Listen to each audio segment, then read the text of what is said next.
छत्रपती शिवाजी महाराजांच्या काळात सकाळची सुरुवात कशी व्हायची? त्यातून आज आपण काय शिकू शकतो? मैत्रिणींनो, आजकाल अनेक महिलांची सकाळ कशी सुरू होते? अलार्म वाजतो, डोळे उघडतात आणि हात जातो तो मोबाईलकडे. मग घाईघाईने चहा, घरातील कामांची सुरुवात आणि स्वतःसाठी वेळच उरत नाही. पण एकदा विचार करा, ज्या काळात ना मोबाईल होता, ना रेडीमेड हेल्थ ड्रिंक, ना पॅकेटमधले पदार्थ, त्या काळातील माणसं दिवसभर एवढं कष्टाचं काम करूनही इतकी ताकदवान कशी असायची? विशेषतः आपल्या महाराष्ट्राच्या इतिहासात पाहिलं तर छत्रपती शिवाजी महाराजांच्या काळात माणसाचं जीवन निसर्गाशी जोडलेलं होतं. त्यांची सकाळ फक्त उठून कामाला लागण्याची नव्हती, तर शरीर, मन आणि दिवस यांना तयार करण्याची एक शिस्त होती. त्या काळात सकाळी उठल्यावर लगेच जड पदार्थ खाण्याची पद्धत नव्हती. पहिले शरीराची स्वच्छता, देवाचे स्मरण, दिनचर्या पूर्ण केली जायची आणि त्यानंतर घेतला जायचा पहिला आहार, जो शरीराला दिवसभरासाठी ऊर्जा देईल.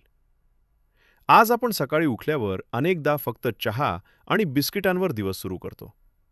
पण आपल्या पूर्वजांच्या ताटात असायचे आपल्या मातीतले, आपल्या ऋतूंशी जुळणारे पदार्थ. चला पाहूया असे काही पारंपरिक पदार्थ जे आज ही प्रचलित आहेत आणि सकाळची पहिली न्याहारी ब्रेकफास्टसाठी परफेक्ट आहे.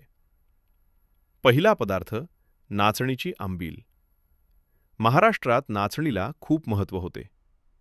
नाचणीची आंबील म्हणजे नाचणीचे पीठ आणि ताकापासून बनवलेला साधा पदार्थ. कष्ट करणाऱ्या लोकांसाठी हा हलका आणि पारंपरिक आहाराचा भाग होता. दुसरा पदार्थ, बाजरीची भाकरी आणि तूप. पूर्वी महाराष्ट्रातील ग्रामीण भागात बाजरी हा महत्त्वाचा धान्य प्रकार होता.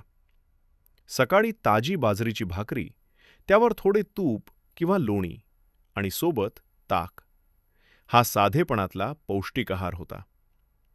तिसरा पदार्थ, भाजणीचे थालीपीठ.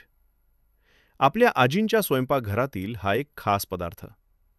ज्वारी, बाजरी, नाचणी, तांदूळ आणि डाळी यांची भाजणी करून तयार केलेले पीठ. त्यामध्ये कांदा, कोथिंबीर, जिरे, तीळ घालून केलेले थालीपीठ. एकाच पदार्थातून अनेक धान्यांचे पोषण मिळायचे. चौथा पदार्थ, भिजवलेले हरभरे आणि गूळ. पूर्वी प्रवास करणारे, कष्ट करणारे लोक सहज मिळणारे आणि टिकणारे पदार्थ वापरत असत. रात्री भिजवलेले हरभरे, त्यासोबत थोडा गूळ, खोबरे किंवा तूप. साधा पण ताकद देणारा पर्याय. पाचवा पदार्थ, पोहे. महाराष्ट्राच्या प्रत्येक घरातला आवडता पदार्थ.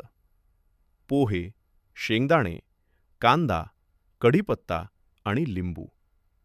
साधेपणा आणि चव यांचा सुंदर संगम.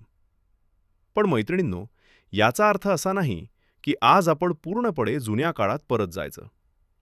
आजचं जीवन वेगळं आहे. पण आपल्या पूर्वजांच्या जीवनातून एक गोष्ट नक्की शिकता येते. आपल्या शरीराला ओळखून आपल्या जमिनीशी जोडलेले अन्न खाणे. पूर्वी अन्न फक्त पोट भरण्यासाठी नव्हते. ते शरीराची ताकद, मनाची शांतता आणि दिवसभराची ऊर्जा यासाठी होते. आज आपण सकाळची सुरुवात एका छोट्या बदलाने करू शकतो.